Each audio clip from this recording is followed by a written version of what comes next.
Graça e paz. Vamos abrir Colossenses, capítulo 1, versos 9 e 10. Por esta razão, também nós, desde o dia em que o ouvimos, não cessamos de orar por vós e de pedir que transbordeis de pleno conhecimento da sua vontade em toda a sabedoria e entendimento espiritual, a fim de viverdes de modo digno do Senhor, para o seu inteiro agrado, frutificando em toda boa obra e crescendo no pleno conhecimento de Deus. Somos completamente incapazes de enxergar a verdadeira revelação, se tu mesmo não nos mostrares. Por tua graça, Pai, abre os nossos olhos espirituais, para que nós vejamos além da letra, possamos contemplar a tua graça e a tua pessoa. Em nome de Jesus eu te peço. Amém. O menininho teve um problema no olho bem pequeno, os dois olhos. Um acidente. Ele ficou cego ainda de colo. Durante toda a vida ele ouvia a mãe contando da natureza, da beleza, das coisas, a mãe descrevia. E eles tiveram o privilégio de mudar-se do local, e um médico se interessou pelo caso do menino e fez um diagnóstico, viu da possibilidade da recuperação da vista dele, fez uma cirurgia. O menino passou aquele tempo de convalescença no hospital. Chegou o dia de tirar as vendas. E quando foram tiradas as vendas, ele olhou e disse: mãe, por que você não me disse que era tão bonito assim? Mãe, o céu é lindo. Olha que linda a flor.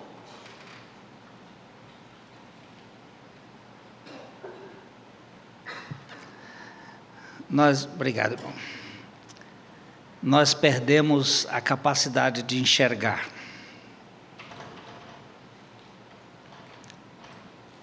Jó disse: eu só te conhecia de ouvir dizer. Agora os meus olhos te veem. Lógico que ele não estava vendo a Deus. Deus é invisível. Mas ele estava vendo além. Quando a gente lê a Bíblia, o risco é ficar na letra. Ficamos especialistas em letra.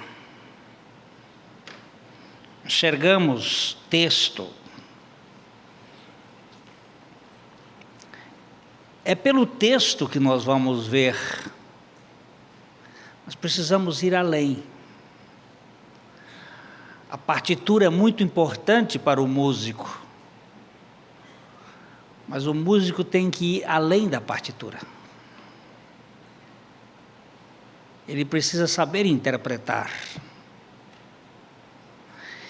E aqui nesse texto que nós estamos ruminando, e nem dá para caminhar muito, Isso aqui é de uma riqueza impressionante. Paulo começa dizendo: por esta razão,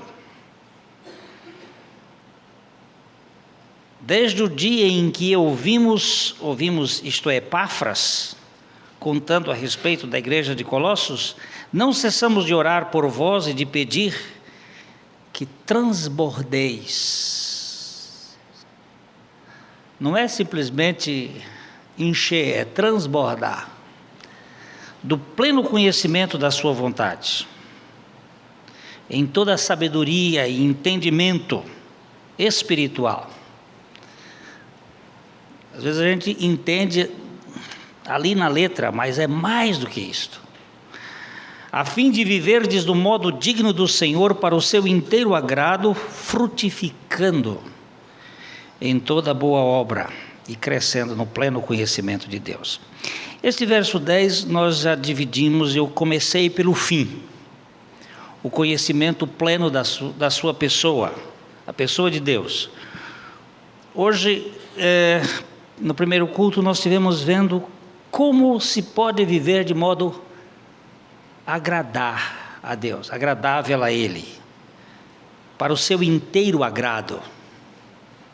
E ele usa então essas categorias: frutificando em toda boa obra, crescendo no pleno conhecimento de Deus, sendo fortalecidos com todo o poder, segundo a força da sua glória, em toda perseverança e longanimidade, com alegria, e dando graças a Deus Pai, que nos fez idôneos à parte que vos cabe na herança dos santos na luz. E gostaria de pensar aqui essa expressão, frutificando em toda boa obra. Vocês se lembram daquela experiência de Jesus, num dia que ele saiu da cidade e ia caminhando e viu uma figueira com folhas? O que ele fez com aquela figueira que tinha folhas? Amaldiçoou a figueira. Por que ele amaldiçoou a figueira? Porque não tinha fruto. Mas o texto, há um evangelista que diz que não tinha fruto porque não era tempo, não era época. Não é injusto amaldiçoar uma figueira que não tem fruto porque não é época? Não parece uma coisa, um contrassenso? Mas por que ele amaldiçoou? Então você diz que ela não tem fruto, mas tinha folha. E o que é que tem ter folha e não ter fruto? É que quando a figueira tem folha, é porque ela tem fruto. Hoje nós paramos em Maringá e eu já contei no primeiro culto. Nós paramos em Maringá e nós entramos numa casa. Eu estava vindo de Cascavel, tinha ido fazer um casamento lá e tinha uma figueira. Eu disse: olha um pé de figo ali para minha esposa. E ela disse: e tem frutos? Eu digo: tem folhas, tem frutos. Quando ela não tem frutos, ela não tem folhas. Os frutos nascem primeiro do que as folhas. E a figueira que Jesus amaldiçoou tinha folhas, mas não tinha frutos. O que ele estava amaldiçoando não era a figueira, mas era a aparência que a figueira estava dando. Ela estava aparentando ser uma coisa que de fato ela não era. Ela era uma figueira estéril, porque ela estava sem fruto. E Jesus disse: nunca mais coma alguém fruto de ti. E ela secou. E é interessante os detalhes da Bíblia, desde a raiz. Não secou até a raiz, mas secou desde a raiz até a folha. Esta figueira representa o povo de Israel no tempo de Jesus, que não tinha dado fruto. mas ela também representa a vida infrutífera. Uma vida que tem aparência, mas não tem frutos. E Paulo está dizendo aqui que é a fim de viverdes do modo digno do Senhor, para o seu inteiro agrado, frutificando em toda boa obra. Esta palavra boa obra, ela só aparece na vida dos filhos de Deus. O homem que não foi salvo, ele não produz boas obras. E o que ele produz? Produz obras. Lembra-se quando Jesus disse para o jovem rico, como foi que o jovem rico se aproximou de Jesus? Hoje nós vamos fazer uma pregação mais com participação sua. Você vai me ajudar a pensando. Como foi que o jovem rico aproximou-se de Jesus? Qual foi a frase que ele disse? Bom mestre, que farei para herdar a vida eterna? Bom mestre. E o que foi que Jesus disse para ele? Por que me chamas bom? Quem é bom? Só Deus.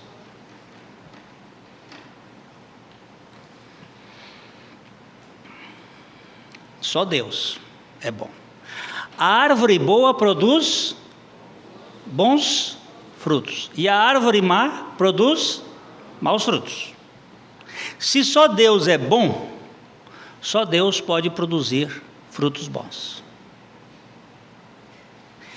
Jesus disse uma vez assim: se vós que sois maus, sabeis dar boas dádivas a vossos filhos, se vós que sois maus.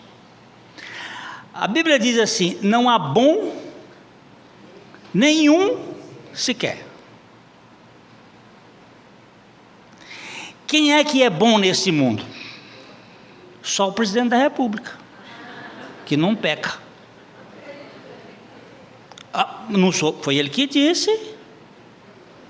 Foi ele que disse que nunca pecou. Ele falou, porque comentaram que ele tomou a hóstia sem se confessar. Ele disse: mas eu nunca pequei. Nós temos um conceito de pecado que é horrível. Mas a Bíblia diz que todos pecaram, não diz? E diz que todos estão destituídos da glória de Deus.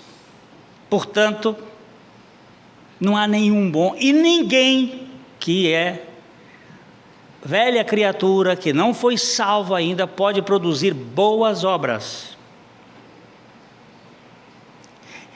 E que obras ele produz? Obras de justiça.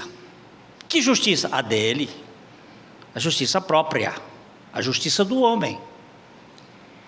Essas obras de justiça, elas têm a característica da valorização. Quando o sujeito faz, ele quer o aplauso, o reconhecimento, a apreciação, alguma coisa que valorize o que ele fez. Essas são obras da justiça própria. Você sabe que você fez uma obra de justiça quando você quer que alguém o considere, ou Deus, ou alguém valorize aquilo que você fez. Aí você sabe que esta obra aí não é boa, porque ela tem vaidade no meio, ela tem orgulho, ela tem presunção de querer ser um atributo de reconhecimento. Todas as vezes que você ou eu fizermos uma obra que, se alguém não considerá-la, você fica magoado, fica ressentido, fica triste, então essa obra não é boa. É uma obra de justiça. Todas as vezes que nós fizermos o bem para alguém e precisar de alguma coisa para estampá-la, para mostrar que fizemos, então essa obra não é boa, porque ela precisa de trombeta. Quando você dá uma coisa para alguém, depois você quer que outros saibam, Jesus disse, essa obra é obra da justiça própria. Mas nós não somos salvos pelas nossas obras, pelas nossas justiça. Romanos capítulo 3, verso 28, é uma conclusão que o apóstolo Paulo está fazendo, depois de abordar o tema da pecaminosidade humana. Ele no verso 28 diz: concluímos, pois, que o homem é justificado pela fé, independentemente das obras da lei. O que ele quer dizer é que, independentemente das obras da lei, não tem qualquer relação com as obras da lei a nossa justificação. Nós somos justificados pela fé na obra de Cristo, no que Cristo fez por nós, independentemente das obras da lei. Tudo que eu fizer, tentando com isto amealhar algum conceito pessoal, joga fora. Não serve para a nossa salvação. As obras da lei, elas servem para nos fazer malditos. Gálatas 3:10. Todos quantos, pois, são das obras da lei, estão debaixo de maldição, porque está escrito: maldito todo aquele que não permanece em todas as coisas escritas no livro da lei para praticá-las. Você consegue praticar tudo que a lei manda? Logo, se você não consegue praticar todas as obras da lei, você e eu somos malditos.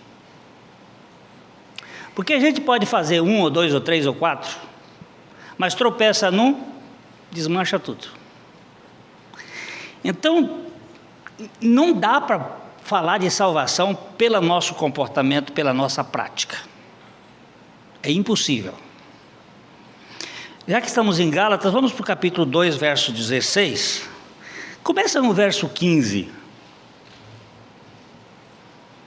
Nós, judeus por natureza e não pecadores dentre os gentios, sabendo contudo que o homem não é justificado por obras da lei, e sim mediante a fé em Cristo Jesus, também temos crido em Cristo Jesus, para que fôssemos justificados pela fé em Cristo, e não por obras da lei, pois por obras da lei ninguém será justificado. Ele compara, disse nós, judeus. O que o judeu acha que é? O judeu praticante. Ele acha que é o defensor legítimo do mais alto nível da vida espiritual mais elevada. E disse: nós, judeus por excelência, e não pecadores dentre os gentios, estes que vocês desprezam e fazem pouco caso, porque são tropeçadores da lei, sabendo, contudo, que o homem não é justificado por obras da lei, e sim mediante a fé em Cristo Jesus. Também temos crido, nós judeus, também temos crido em Cristo Jesus, para que fôssemos justificados pela fé em Cristo e não por obras da lei, porque por obras da lei ninguém será justificado. Você pode fazer tudo certinho, irrepreensível, você não será salvo se não depender da suficiência de Cristo. Por quê? Porque em algum ponto você vai pisar. Qual deles? Você fez tudo e se orgulhou de ter feito tudo. E ficou vaidoso, supondo que a sua capacidade foi quem fez isso. E aí você estará dentro do princípio da destruição do homem, que foi o orgulho. O orgulho é que derrubou o homem na presunção de ser como Deus. Então, não tem salvação para as nossas obras. Tito capítulo 3, versos 4 e 5. Quando, porém, se manifestou a benignidade de Deus, nosso Salvador, e o seu amor para com todos, não por obras de justiça praticadas por nós, mas segundo sua misericórdia, ele nos salvou mediante o lavar regenerador e renovador do Espírito Santo. Ele então começa, quando se manifestou a benignidade de Deus, nosso Salvador. Não porque nós tenhamos praticado obras de lei, não porque nós façamos as obras da lei, mas por causa daquilo que Cristo fez. Não porque nós somos completamente adequados, mas por aquilo que Jesus Cristo realizou em nosso favor. Então você vai me dizer assim, então Glênio, nós não temos que fazer nada para a nossa salvação? Nada.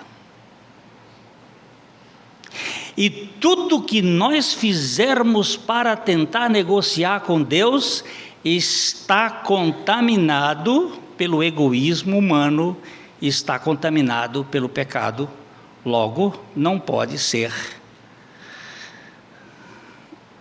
instrumento de salvação. Mas uma vez salvos pela graça, nós temos que frutificar. Uma vez salvos, tudo que o homem produzir fora de Cristo é puro egoísmo.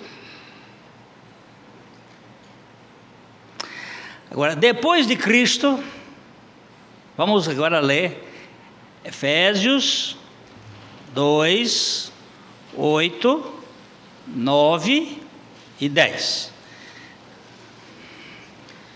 Porque pela graça sois salvos, mediante a fé. E isto não vem de vós, é dom de Deus, não de obras, para que ninguém se glorie. Põe ponto aqui, vamos ficar quieto um pouquinho aqui. Porque pela graça, vamos passar para a primeira pessoa do singular. Porque pela graça sou salvo, por meio da fé. E isto não vem de mim, é dom de Deus, não vem das obras, para que eu não me glorie. Porque pela graça sou salvo. Eu estou agora personalizando o texto. Sou salvo por meio da graça, através da fé.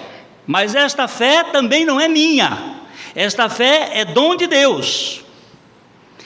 E não vem de obras. Que obras? Obras de justiça, obras da lei. Para quê? Ninguém se glorie. Alguém pode me dizer se o Fluminense ganhou hoje? Ganhou? Eita, o campeão. Agora eu vou me gloriar. Opa, ganhou. Volta redonda, caiu no chicote. Se tivesse perdido, eu ia dizer, ganhou, perdeu. Também.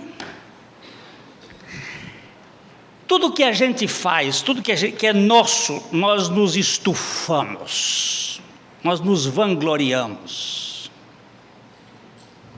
Prestou atenção como é que comida nas casas onde você vai almoçar, jantar, nunca está nos trinques. Eu ainda não conheço uma cozinheira o cozinheiro que diz assim: a comida saiu ótima. Ainda não vi. E se diz, é porque já me ouviu falar sobre esse assunto. Porque de um modo geral você pergunta assim, ele diz assim: hoje não saiu tão bom. A coisa deu uma destemperada. Isso tudo é para chamar elogio. É uma forma sutil de nós buscarmos a apreciação dos outros. Dizer assim: eu faço melhor. Nós somos cheios de artimanhas. Pela graça sois salvos por meio da fé, e isto não vem de vós, é dom de Deus. Não vem das obras. Não vem das obras, por favor, para que ninguém se glorie. Olha que eu dou graças a Deus pelos fracassados como eu, porque o fracasso nos ajuda a depender inteiramente da graça de Deus. Toda a minha aprovação será por Cristo, em Cristo e para Cristo. Veja agora o verso 10. Pois somos feitura dele, criados em Cristo Jesus para boas obras, as quais Deus de antemão preparou para que andássemos nelas. Não tem boas obras na parte final, na parte inicial do texto que estamos lendo. Isto não vem de vós, é dom de Deus, não de obras. Ele não disse não de boas obras, não de obras. Porque as obras que ele fizesse não seriam boas, porque estariam cheias de vanglória.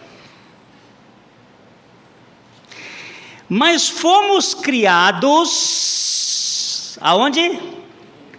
Em Cristo Jesus, agora, para as boas obras, as quais Deus preparou. Preparou o quê?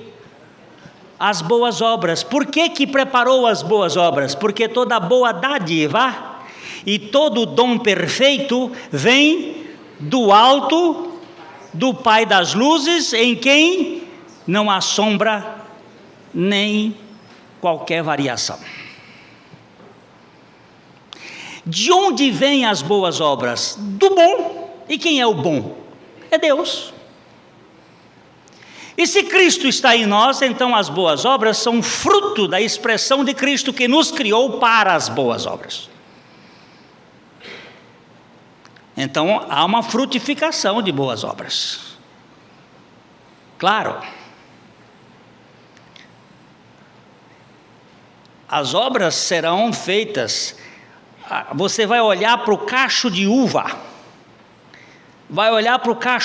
e vai dizer assim: ali tem um fruto da videira, mas a videira diz assim: vós em mim e eu em vós. O ramo tem que estar na videira para produzir fruto.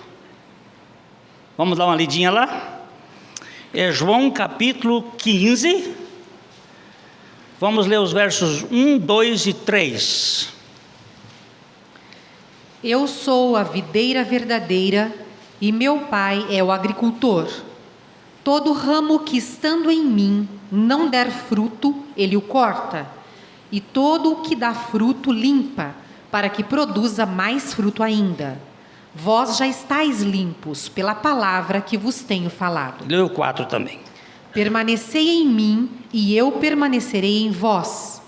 Como não pode o ramo produzir fruto de si mesmo, se não permanecer na videira, assim nem vós o podeis dar, se não permanecerdes em mim. Eu sou a videira, e vocês são o quê? Os galhos, os ramos. Mas aonde está o fruto? Na videira ou nos ramos? Nos ramos. Mas aonde estão os ramos? Na videira. E se o ramo não estiver na videira, não dá fruto. Porque a seiva da videira passa para os ramos. E eles dão fruto. O fruto será meu. Mas a vida do fruto é da videira. Quem é a videira? É Cristo. Então a boa obra não é uma obra do homem, é uma obra de Cristo através do homem. E o que acontece com essa obra? Ela não vai ter o gosto da vanglória, da vaidade. Quando você estiver sendo praticante da boa obra, frutificando em boa obra, vamos olhar para Mateus capítulo 5, verso 16. Assim brilhe também a vossa luz diante dos homens, para que vejam as vossas boas obras e glorifiquem a vosso Pai que está nos céus. Prestou atenção aí no texto? Vejam as vossas boas obras. Mas para onde vai a glória?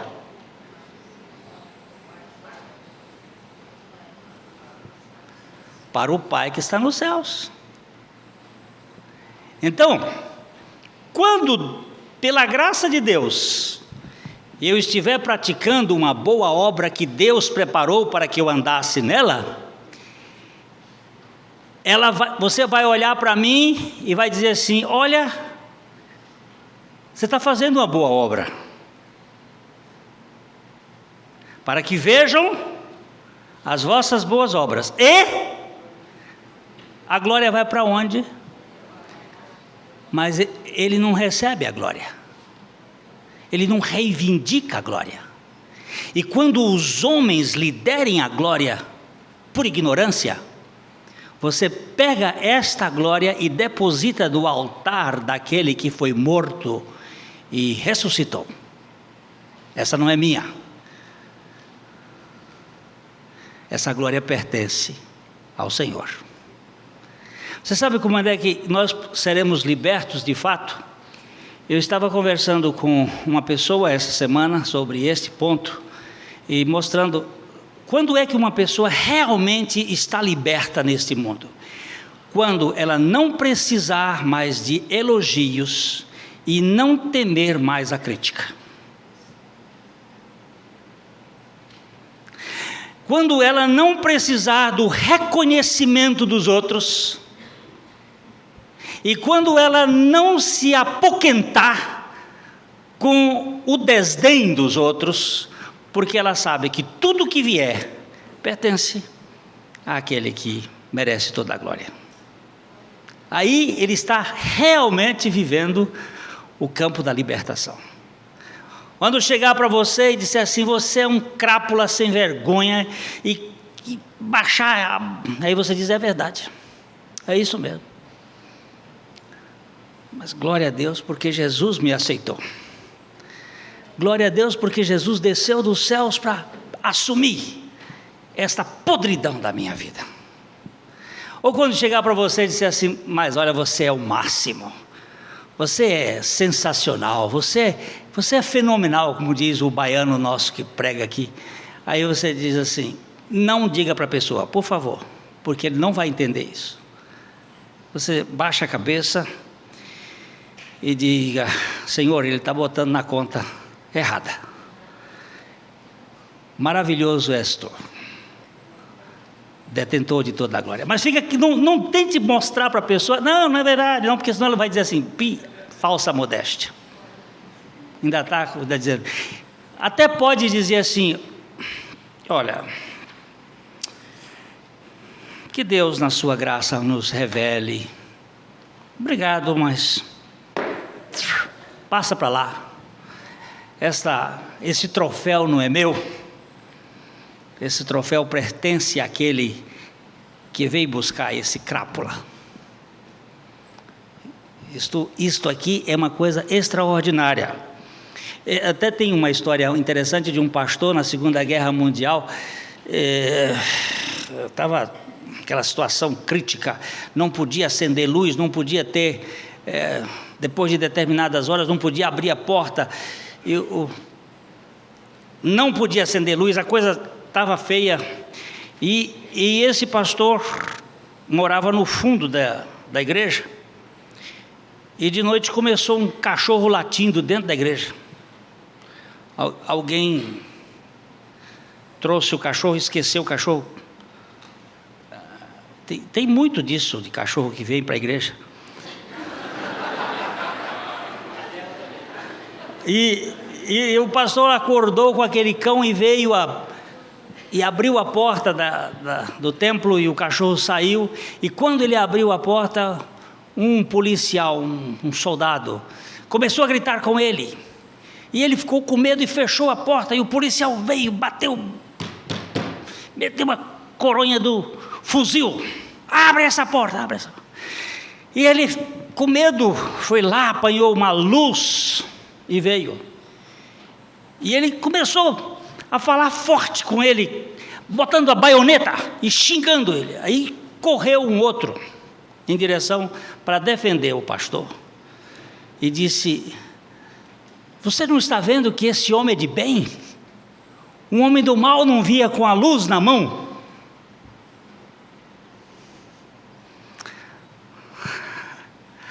Esse homem é do bem, presta atenção aqui, para que brilhe a vossa luz diante dos homens. Aquilo não é para você fazer propaganda, mas a própria luz do ato. Mas você não vai chamar atenção para você.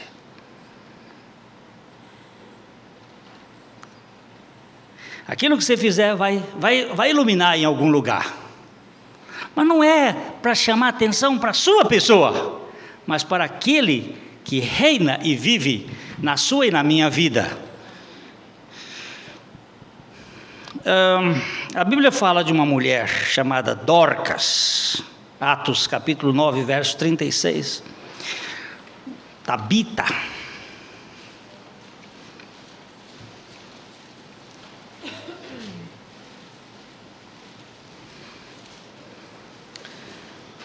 Havia em Jope uma discípula por nome Tabita, nome este que traduzido quer dizer Dorcas. Era ela notável pelas boas obras e esmolas que fazia. Ela era notável pelas boas obras. Mas a glória não ficava com ela, não. A glória ficava só com Cristo, só com Deus. Quer comais, quer bebais, ou façais outra coisa qualquer, fazei tudo, é aqui que está a questão. Às vezes a gente diz assim, não, é para a glória de Deus, para a glória de Deus, mas fica magoado quando não recebe o crédito. Ou então fica emburrado, mal-humorado, irritado. Então era para a glória de Deus? Roy Hession, no livro dele Queríamos Ver a Jesus, diz assim: tira o posto dele para ver como é que ele fica.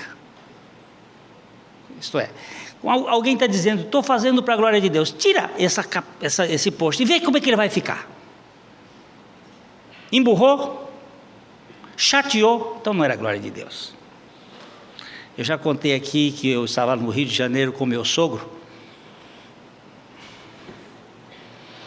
e nós íamos andando lá pela Avenida Rio Branco. Me lembro como hoje, o episódio dentro de um edifício, e encontramos um pastor arrastando a perna assim. Ele vinha, parecia que tinha chulado tudo e já estava morrendo. Aí o meu sogro chegou e disse: ô pastor fulano, como vai o senhor? Ô Jader, olha o que fizeram comigo. Aí então ele foi dizer: eu trabalhei tantos anos, 40 anos, para a igreja, para a denominação, para isto, para aquilo outro. E é o que fizeram comigo, Jader.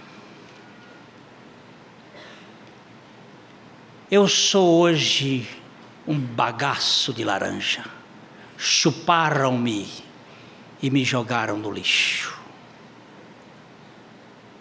Meu Deus, se foi para a glória de Deus e Deus quis fazer isto, louvado seja o Senhor. Por que esse sofrimento, esta autocomiseração, essa atitude de coitadinho de mim? É porque não era a glória de Deus que estava no jogo. Se fosse a glória de Deus, ele estava dizendo: ainda que a figueira não floresça, ainda que a coisa não deu certo, ainda que falhou tudo, todavia eu me alegro no Deus da minha salvação. Ainda que vocês me esqueçam, eu tenho que se lembre de mim. Se minha mãe e meu pai me desampararem, o Senhor me acolherá. Eu estou diante dele. Eu não estou fazendo para você me apreciar ou me rejeitar. Boa obra é voltada para a glória de Deus. 1 Timóteo capítulo 6, verso 17, é uma exortação.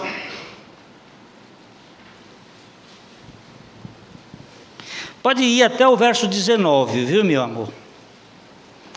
1 Timóteo 6, 17 a 19.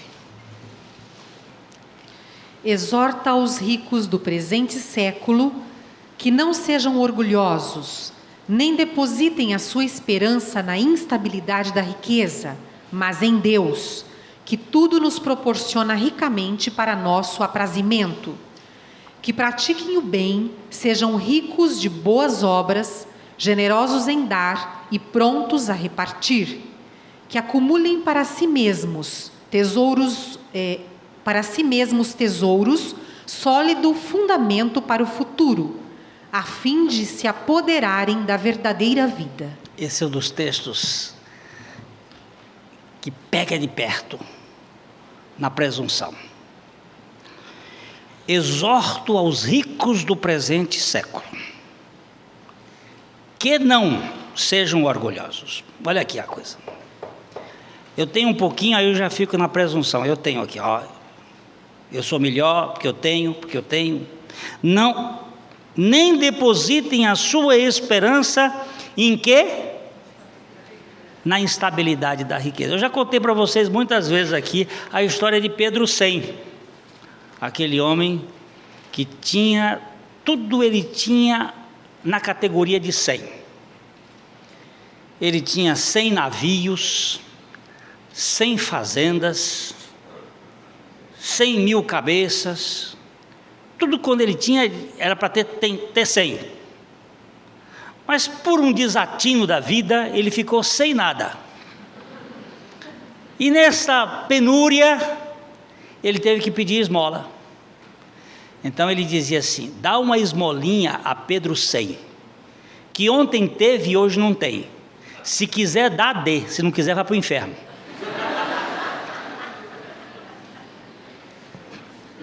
Perdeu tudo, né? Só não perdeu o orgulho, a pose.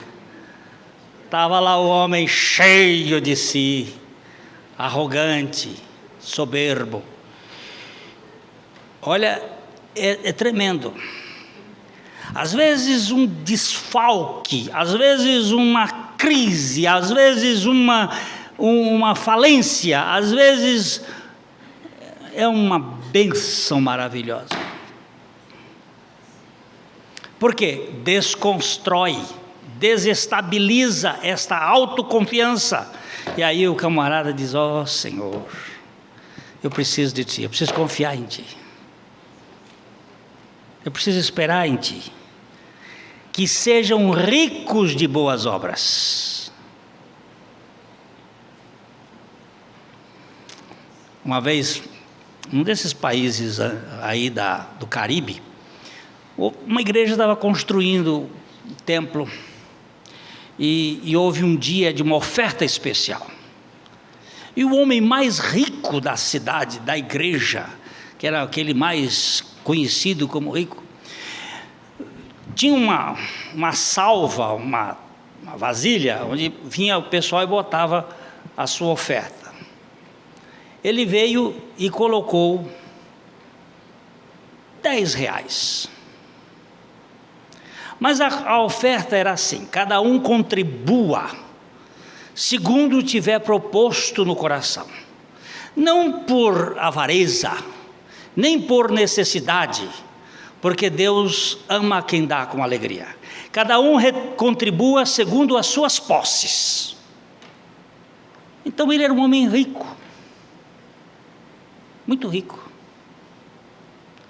Aí ele chegou e pôs R$10, vamos botar R$10 na salva. A pessoa que estava lá segurando a salva, quando viu que ele botou 10, pegou o dinheiro e disse: o senhor pode devolver, pode levar seu dinheiro. Porque a nossa oferta aqui é que cada um contribua segundo as suas posses. Essa contribuição aqui não é segundo as suas posses. O senhor pode levar o seu dinheiro. Aí ele foi, chegou lá, ficou irritado, encheu o dinheiro todo da bolsa que tinha lá e chegou lá e pum! Aí o camarada pegou e disse: o senhor pode devolver, porque esse aqui não foi dado com alegria, foi dado com irritação. O senhor está dando aqui agora com soberba, pode voltar com o seu dinheiro. Aí ele foi lá, voltou. Daqui a pouco ele levantou, chegou e deitou em cima da salva, chorando. E disse: eu quero me entregar inteiramente nas mãos de Deus. É aí que chega o negócio. Foi bom aquele fato todo. Foi muito precioso. Porque nós achamos que podemos mandar no nosso dinheiro. O dinheiro é meu, eu faço dele o que eu quero. Você não tem nada nesse mundo, nem o vento do nariz é seu. Você está aqui agora, daqui a pouco... Nós estamos aí chorando com uma missionária que estava na África, a Glória, há pouco tempo. Sofreu um problema, estava sendo trazida para Paris para fazer uma cirurgia. Morreu no avião. Das novas tribos, 34 anos. Quem pensa você que é? Quem pensa? Aí Paulo diz: nós precisamos estar apropriados da verdadeira vida, da verdadeira riqueza. Tito 2,14. Eu vou caminhar só um pouquinho mais, a gente pega noutra ocasião. O qual a si mesmo se deu por nós, a fim de remir-nos de toda a iniquidade e purificar para si mesmo um povo exclusivamente seu, zeloso de boas obras. Esse o qual aí é Cristo. O qual a si mesmo se deu por nós, a fim de remir-nos de toda iniquidade e purificar para si mesmo um povo exclusivamente seu. Mas aí tem uma palavra. Qual é? Zeloso de boas obras. Quando eu visito um paciente no hospital, eu posso ir como um profissional, eu posso ir como um dever, eu posso ir como um amigo, ou eu posso ir como um praticante das boas obras. E quando eu for como um praticante das boas obras, eu estarei fazendo na força da graça. Presta atenção aqui como é que é uma boa obra. Paulo disse assim: eu trabalhei muito mais do que todos eles, mas não eu, a graça de Deus que estava comigo. Eu estarei fazendo na força, no poder da graça. Eu estarei fazendo com amor. O amor tudo crê, tudo espera, tudo suporta. O amor não faz propaganda. Estarei fazendo com amor. Eu estarei fazendo para a glória de Deus. E será um bem para o outro e uma alegria para mim. Mas eu vou fazer. Agora eu posso fazer como um profissional. Lá está o pastor sentado. Ou então apenas como um amigo. Vou lá como um amigo. O Julinho é meu amigo. Meu pastor é amigo. Então ele adoeceu, eu vou lá. Mas um dever de amigo. Mais do que isso, querido. A boa obra.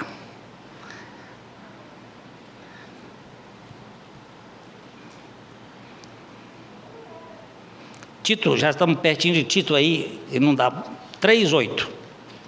O Tito é muito cheio desse assunto. Fiel é esta palavra, e quero que, no tocante a estas coisas, faças a afirmação confiadamente, para que os que têm crido em Deus sejam solícitos na prática de boas obras. Estas coisas são excelentes e proveitosas aos homens. Engraçado isso aqui, né? Sejam solícitos na prática de boas obras. Estas coisas, isto é, as boas obras, são excelentes e proveitosas aos homens. Eles vão ouvir, vão ver, às vezes nem a sua palavra, mas sim a boa obra.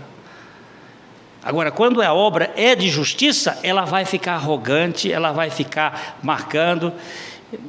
Ele fez, mas não teve a humildade. Ele fez, mas está reivindicando alguma coisa. Eu já contei para vocês, acho que foi da outra vez, eu estava no avião sentado lendo, entrou alguém e disse assim: opa, esse avião não vai cair. Mas por quê? Ah, com um pastor aqui dentro. Esse pastor vai impedir o avião cair.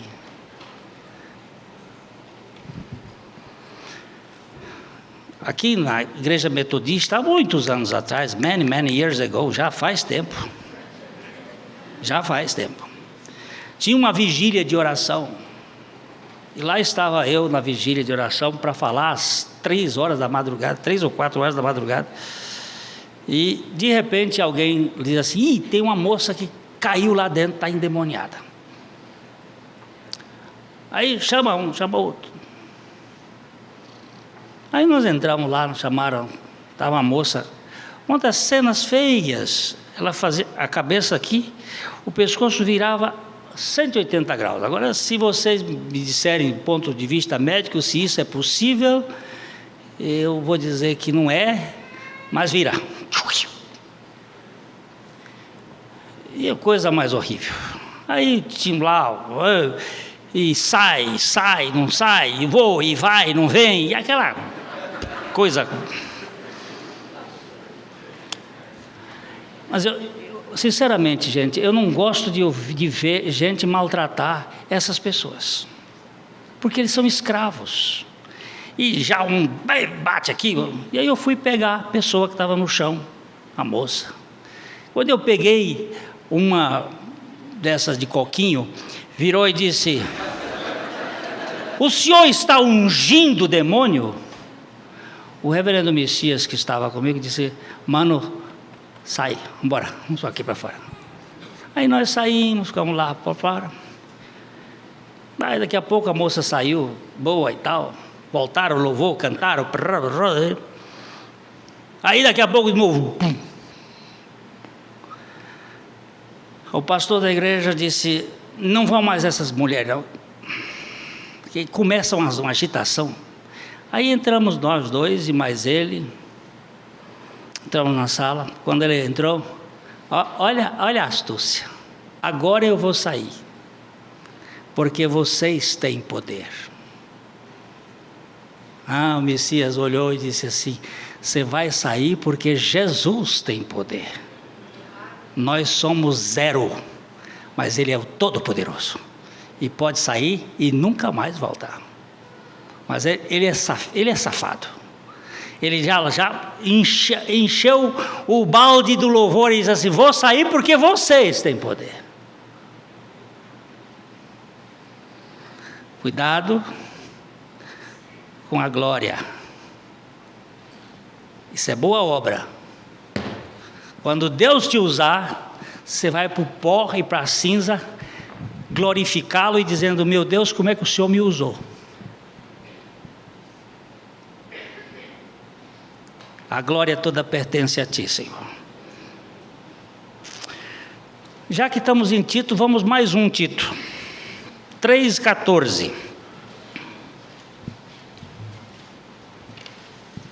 Agora, quanto aos nossos, que aprendam também a distinguir-se nas boas obras a favor dos necessitados, para não se tornarem infrutíferos.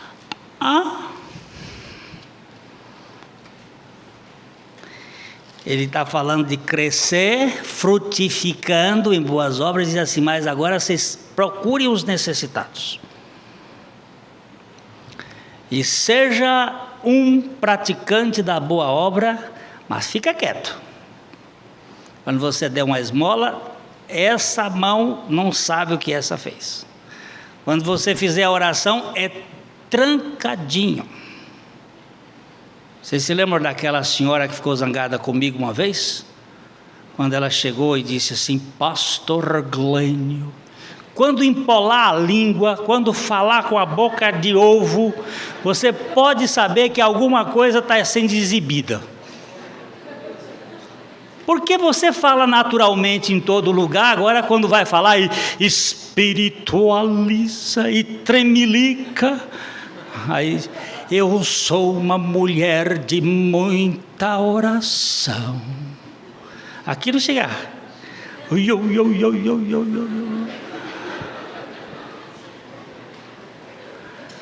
Olha os meus joelhos calejados.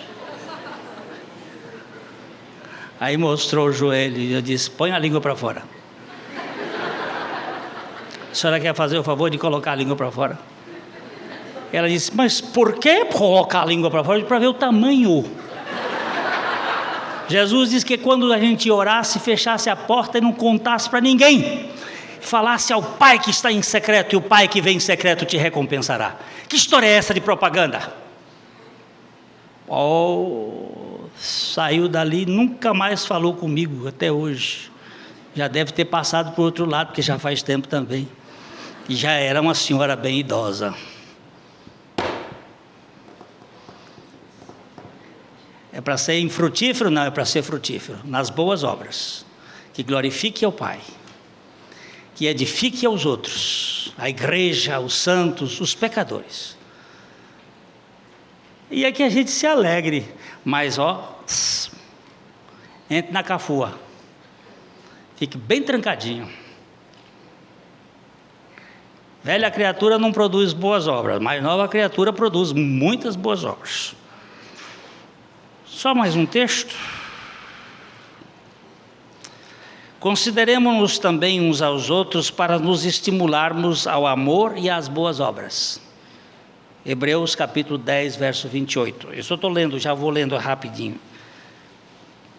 1 Pedro 2,12, mantendo exemplar o vosso procedimento por meio dos gentios, ou no meio dos gentios, para que, naquilo que falam contra vós outros, como de malfeitores, observando-vos em vossas boas obras, glorifiquem a Deus no dia da visitação. Ao observar as vossas boas obras, glorifiquem a Deus no dia da visitação. Fez boas obras? Fez boas obras. Para que elas serviram? Porque foi Deus que preparou para que eu andasse nelas. E para que Ele seja glorificado e os homens sejam edificados. E até eu ganhei uma chepinha aqui com alegria. Estou me alegrando com aquilo que Deus tem feito em mim e através de mim, para a glória dEle. A mensagem que você acabou de assistir faz parte do Ministério de Comunicação Palavra da Cruz. Temos um grande acervo de estudos bíblicos em áudio e vídeo.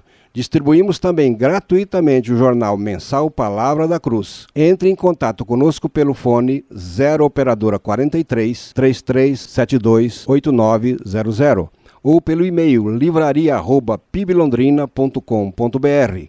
Visite-nos pelo site www.livrariapiblondrina.com.br ou acesse www.piblondrina.com.br. Graça e paz.